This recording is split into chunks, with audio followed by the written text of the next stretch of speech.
Happy Friday, Gooners. Neomis here. So I wanted to talk about my preview and predictions for the Arsenal game against Leeds this weekend, and also talk about Mikel Arteta's interview in regards to a lot of injuries that have been going on, and talks on Martinelli and why he's not playing, as well as following Balogun and whether he's going to stay or not. So I'll start off with the Balogun situation first of all. So Mikel Arteta talks about following Balogun. The question was asked on whether Balogun will leave at the end of the season. He says, and I quote, and this is on the Arsenal website, "No, I'm very positive that Flo is going to stay with us, and it's what we're trying to do as a club, and it's what I'm trying to do as a manager. As far as I know from him last week, the player wants to be here, so I'm positive. I think he's made some big progress in a few months." Great. Now, that statement in itself is, as far as I'm concerned, very political. A couple of days ago, stories were talking about following Balogun and the fact that he had, there's a deal in regards to him and Juventus. So there are talks going on with other clubs. The fact that Mikel Arteta believes he's going to stay could also be true. It could be how he's really feeling. But is that going to be the case? Is following Balogun actually looking to stay at Arsenal? In my opinion, I don't think that's the case. Because if he wanted to stay at Arsenal, with the amount of time that's been going on, why haven't we heard he signed a new deal? His contract runs out at the end of the season. It is very, very rarely do you ever hear a player who signs a contract with the same club that they've been with at the end of the season. Normally, players sign the contracts within that last season. So, as far as I'm concerned, the time for following Balogun and for him signing a new deal, it's looking even more unlikely as the weeks and months go on. But if you're really positive, there still is a chance. And there still is a chance because he's still here right now. Now, I know, I have people always sending me messages on them. One of them, she's always been in touch. Carol asked me, do I think that, why is he not playing Balogun? And I said it straight. It's because the club feel like he's going to leave. So it's, why would you dedicate the time on giving Balogun game time when we could play Aubameyang, we could play Lacazette or Martinelli up front, or Nketiah up front instead? And until we see him playing in an Arsenal shirt, especially as the season goes on, that'll be the only thing that would change my mind in regards to following Balogun. Nevertheless, it's unlikely we're going to see him at Leeds, and we just have to hope that maybe something might turn around. For Martinelli, talks are that Arsenal and Arteta are just trying to slowly bed him in because he's picked up more injuries, and obviously, he had the serious injury last season, came back, played a couple of games, got injured again, and now they're just being really slow with him. So I think that it's unlikely he's going to start. Obviously, the last start was against, I think, Manchester United. But I truly do think that he's going to get game time. He's probably going to be mainly a bench player, which is fine. And Arteta talked about in his press conference how he hasn't even had a pre-season yet. Completely understandable. So to all the Martinelli fans, including myself, just hold on, fingers crossed.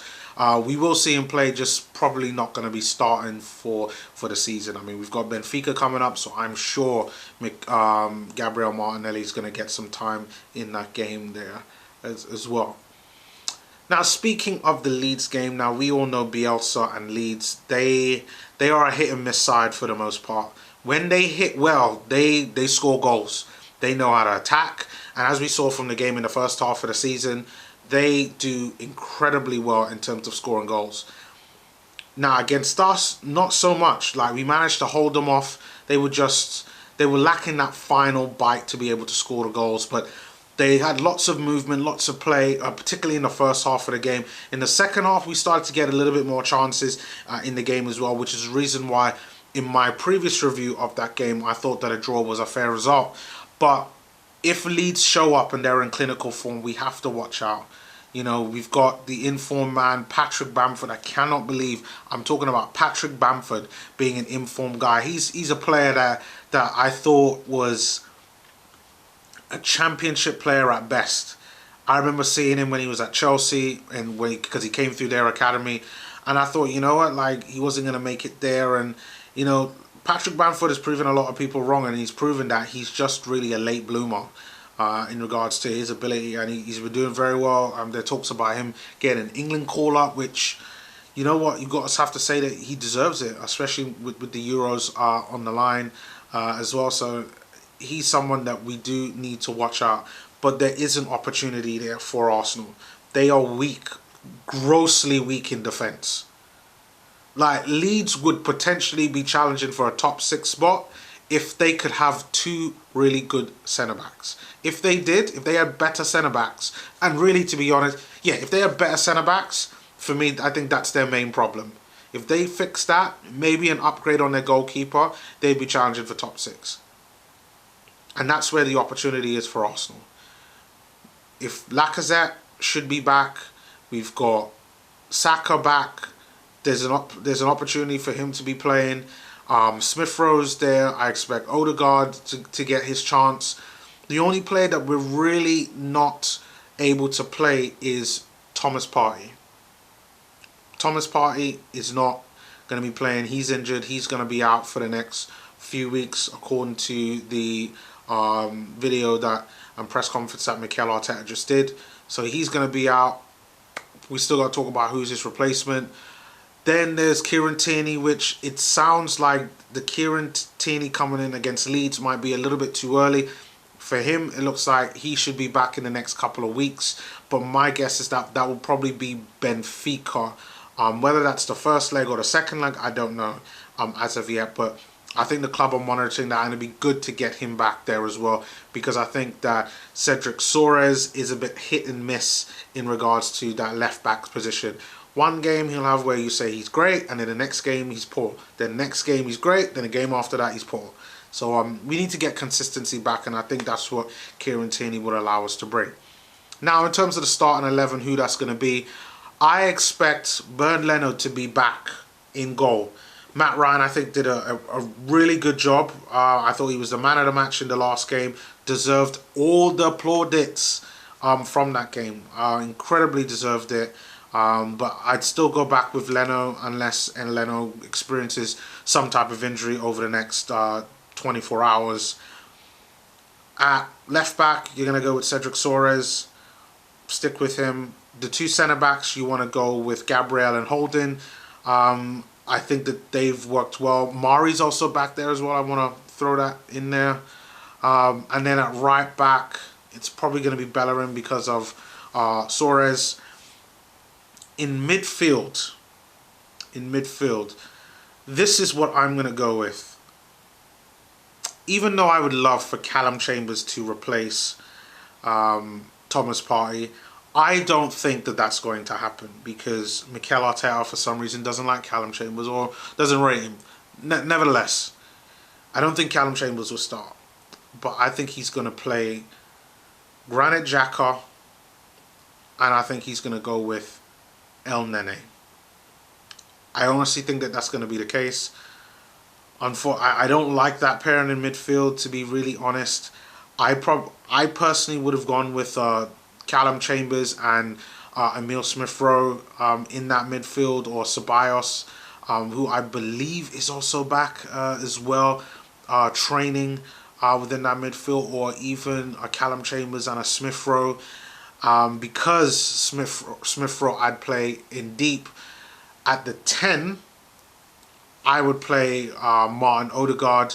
I think this is the time for him. Like, let him start. Let him play 60 minutes within the game at least. See how he does. See if he's able to impact the game. If he doesn't, then Smith-Rowe will most likely be on the bench. Smith-Rowe comes on. He then gets some time to rest and see what he's be able to do in that game. I'm going to go with Saka on the right. And I'm going to go with Pepe on the left, who, to be honest, has been having a good couple of games. Still, I'm not sold on him yet as being an improved player, but he's had a good couple of games. Let's see if he can make, like, how long this is going to last. I mean, Mikel Arteta did the press conference saying that he needs to continue over this rather than doing this for the next few weeks. he needs to do this for the next few months. And I completely agree with that, because he hasn't shown anywhere near the type of form that he's shown. That now he's shown that he's been good most of the time. I'd still like to see if there's a level above that, but I would say the games that I've seen him in that he's been playing well, he's had some good games, but I want to see him flirt with the idea of a little bit more at times. But I'd stick with him on the left. And then up front, I'm going to stick to Lacazette. I think that it's a tried and tested formula. I think we need somebody to be able to hold the ball up, and Lacazette allows us to do this. So hopefully Lacazette will be the case. And I think that's the starting 11. On the bench, I expect to see Aubameyang, Smith Rowe, Callum Chambers, Pablo Mari there, and probably like an Eddie Nketiah as well. Oh, and then Willian to be on the bench. So I expect that to be the case. That's my starting lineup. If you do think that there'll be a different starting lineup, do leave your comments below. Really interested to kind of hear you guys' thoughts on this going forward. And in terms of prediction, I'm going to go with an Arsenal win. Leeds, they're a tough side, and against Leeds, I see basketball numbers. So I'm going to go with a 3-2 Arsenal victory against Leeds. Goal scorers, I think it's going to be Lacazette, Pepe, and I think Aubameyang will come up off the bench and score a goal. But that's my thoughts. Leave your comments below on your thoughts on the game. Do check out my other video that I did in regards to William Saliba. Big talks on that. I do start to question his Arsenal career, so do check that out as well. Until then, I will see you in that video as well.